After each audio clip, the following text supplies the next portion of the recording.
नमस्कार। तो आज हम बात करने वाले हैं एंड्रॉयड मैलवेयर की। लेकिन रुकिए, ये वो पुराने वायरस वाली बात नहीं है। आज के मैलवेयर इतने शातिर और चालाक हो गए हैं कि वो हमारी सोच से कहीं ज्यादा आगे निकल चुके हैं।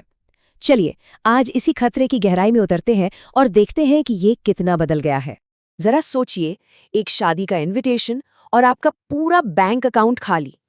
सुनने में किसी फिल्म की कहानी जैसा लगता है ना, पर यह बिल्कुल सच है।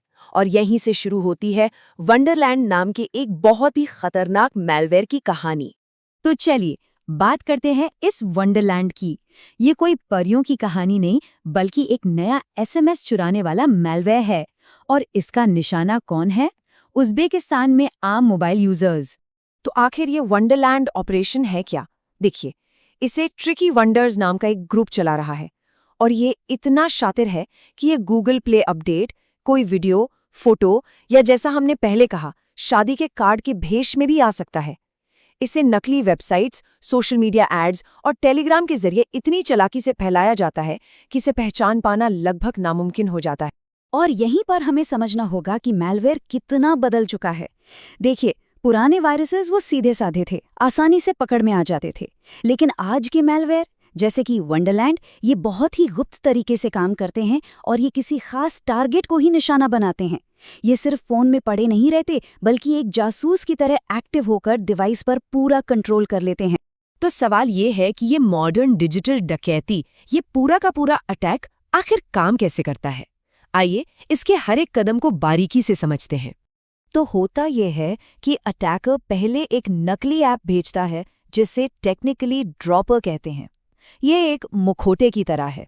जब कोई इसे इंस्टॉल करता है तो ये एकदम नॉर्मल लगता है, लेकिन असल में ये अंदर ही अंदर असली मैलवेयर यानी वंडरलैंड को फोन में इंस्टॉल कर देता है। और एक बार ये हो गया तो फिर ये मैलवेयर बैंक से आने वाले ओटीपी वाले एसएमएस को पढ़ना और चुराना शुरू कर देता है। और तो और ये टेलीग्राम अकाउंट को भी हाईजैक करके आगे फैल सकता है। और इसी वजह से ये इतना खतरनाक है। इसे कहते हैं रिमोट एक्सेस ट्रोजन या शॉर्ट में रैट। देखिए, वंडरलैंड सिर्फ डेटा नहीं चुराता, ये अटैकर को आपके डिवाइस का पूरा रिमोट कंट्रोल दे देता है। मतलब वो दूर बैठे बैठे आपके फोन के साथ कुछ भी कर सकता है। ये एक आम वायरस से कई ज्यादा बड़ी चीज है। अब यहाँ एक हैरान करने वाली बात सामने आती है। ये जो हमले हो रहे हैं, ये कोई अकेला दुकेला हैकर नहीं कर रहा। नहीं, इनके पीछे बाकायदा प्रोफेशनल ऑर्गेनाइज्ड क्रिमिनल ग्रुप्स हैं, जिनका पूरा एक स्ट्रक्चर बना हुआ है। मतलब ये बिल्कुल एक कंपनी की तरह काम करते हैं। सबसे ऊपर ग्रुप ओनर्स हैं जो पूरा ऑपरेशन देखते हैं। फिर डेवलपर्स हैं जो मैलवेयर को बनाते और अपडेट करते रहते हैं। उनके नीचे वर्कर्स हैं जो कमीशन के लिए इसे लोगों तक फैलाते हैं। यहाँ तक कि चोरी हुए कार्ड्स की डिटेल्स को वेरीफाई करने के लिए अलग से वीबर्स भी हैं। ये एक पूरी तरह से ऑर्गेनाइज्ड फाइनेंशियल फ्रॉड का धंधा है। और इतनी प्रोफेशनल प्लानिंग का नतीजा ये होता है कि इन्हें पकड़ना बेहद मुश्किल हो जाता है। ये लोग पकड़े जाने से बचने के लिए लगातार अपने इंटरनेट डोमेन बदलते रहते हैं। हर बार हमले के लिए एक नया यूनिक मैलवेयर बनाते हैं और अपने कोड को इतना ज्यादा घुमा फिरा कर लिखते हैं कि सिक्योरिटी एक्सपर्ट्स के लिए भी इसे समझना एक चैलेंज बन जाता है। लेकिन कहानी सिर्फ वंडरलैंड की नहीं है। वंडरलैंड तो बस एक छोटा सा उदाहरण है। अब हम देखते हैं कि ये कैसे एक बहुत बड़े ग्लोबल ट्रेंड का हिस्सा बन चुका है और ये हमारे लिए क्यों इतना मायने रखता है। हम अब एक ऐसे दौर में हैं जिसे कहते हैं मैलवेयर एज अ सर्विस या मास। इसका मतलब ये है कि साइबर क्राइम के टूल्स अब बाजार में रेडीमेड प्रोडक्ट्स की तरह बिक रहे हैं। कोई भी उन्हें खरीद सकता है, भले ही उसे कोडिंग या हैकिंग की कोई खास जानकारी न हो। और इसकी कीमत आप सुनकर चौंक जाएंगे।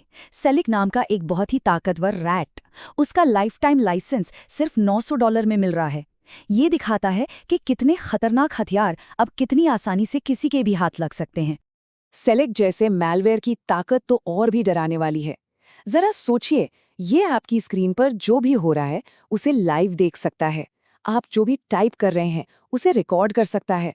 और ये आपके फोन का कैमरा भी ऑन कर सकता है। और सबसे खतरनाक बात है इसका वन क्लिक बिल्डर।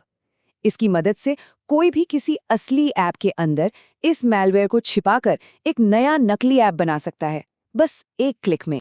और ये ट्रेंड पूरी दुनिया में फैल रहा है। तुर्की में फ्रॉग ब्लाइट नाम का मैलवेयर लोगों को नकली कोड के नोटिस भेजता है। वहीं भारत में नेक्सरूट मैलवेयर सरकारी वेबसाइटों की नकल करके लोगों को फंसाता है। ये अपराधी हर देश के हिसाब से अपनी तरकीबें बदल लेते हैं ताकि उनका झूठ और भी असली लगे। तो इन सब बातों का, इन सभी ट्रेंड्स का आखिर मतलब क्या निकलता है? इस पूरी तस्वीर से हमें क्या समझना चाहिए? सिक्योरिटी रिसर्च करने वाली कंपनी ग्रुप आईबी ने इस बात को बिल्कुल साफ शब्दों में कहा है। उन्होंने कहा, एंड्रॉयड डिवाइस को हैक करने के तरीके सिर्फ ज़्यादा सोफिस्टिकेटेड नहीं हो रहे हैं, वो बहुत तेज़ी से विकसित हो रहे हैं। इसका सीधा मतलब ये है कि खतरा सिर्फ बढ़ नहीं रहा है, वो इतनी तेज़ी से अपना रूप बदल रहा है कि उससे बचाव करना हर दिन और मुश्किल होता जा रहा है। और यही बात हमें एक आखिरी लेकिन बहुत ज़रूरी सवाल पर लाके खड़ा कर देती है। जब कोई भी इंसान डार्क वेब पर जाकर कुछ $100 में इतने खतरनाक हैकिंग टूल खरीद सकता है, तो फिर इस डिजिटल दुनिया में हम किस चीज़ पर और किस पर भरोसा करें? ये एक ऐसा सवाल है जिस पर हम सबको सोचने की ज़रूरत है।